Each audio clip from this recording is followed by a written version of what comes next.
Assalamu alaikum wa rahmatullah. Barkanmu da warhaka. Kamar yadda kuka sani, wannan shine zai kasance sabon darasinmu, wato shine farko a cikin darussan da zamu yi insha Allah.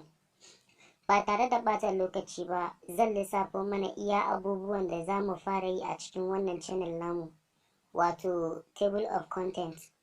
Part 1 muna da grammar, sentence, subject and object, part of speech, tenses, word and their uses, word describing people, business terms.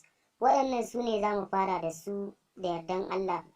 Wato a cikin subject da za mu ɗauka a nan shine za mu yi amfani da grammar, wato za mu fara daga kan grammar. Me ake nufi da grammar, wato nahawu, wanda akan shi ne yau za mu tattauna. Grammar wato nahawu. Grammar is the way of putting the right word in a right sentence. Idan aka ce grammar ana magana ne akan nahawu, wato wata hanya ce ta sanya kalmomin da suka dace kuma a guraren da suka dace a cikin jimloli. Don haka a nahawun turanci, wato English grammar, muna koyon dokoki da ya zama wajibi mu bi idan muna so mu yi amfani da yaren yadda ya dace, wato shi grammar kenan. Sai kuma sentence, wato jimla. A sentence is a group of words that makes complete sense. Jimla rukuni ne na wasu kalmomi da suke bayar da cikakkiyar ma'ana. Misali mu ce, Audu has bought a watch, wato Audu ya siyo agogo. What is wrong with you? Menene yake damunka? Please go and call the boy. Dan Allah je ka kirawo yaro. Abin lura a nan, kaga dukkanin waɗannan jimloli guda uku na sama sun bayar da cikakkiyar ma'ana, saboda haka sunansu sentence. Amma da a ce ba su bayar da cikakkiyar ma'ana ba, to ba za su zama sentence ba.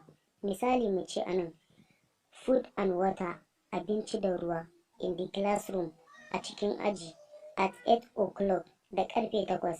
Abin lura a nan kuma, to kaga waɗannan guda uku da aka kawo na sama ba su bayar da cikakkiyar ma'ana ba, don haka ba za su zama sentence ba. Sai kuma subject and object of the sentence. Watakan subject da object akwai bambanci. Shi subject means the person or thing doing an action. Ma'anar subject yana nufin mutum ne ko wani abu da yake aikata wani aiki. Misali mu ce, my cat killed a rat. Mageta ta kashe ɓera. To kaga anan cat ita ce subject, wato saboda ita ne ta aikata wannan aikin. Sai kuma misali na biyu mu ce, the governor visit the student, wato gwamna ya ziyarci ɗaliban. Kaga anan kuma governor shine subject saboda shine ya aikata wannan aiki. Misali na uku kuma, Audu slap the boy, Audu ya mari yaron. Kaga anan Audu shine ya aikata wannan aikin, saboda haka shine subject. Sai kuma object. Object means the receiver of an action. Ma'anan object yana nufin wani ko wani abu da aiki ya sauka a kansa.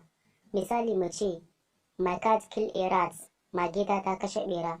Kaga kenan anan object din shine rat, saboda a kansa aikin ya faru. The governor visit the student. Anan kuma student din su ne object, saboda governor din ya kai musu ziyara. Audu slap the boy.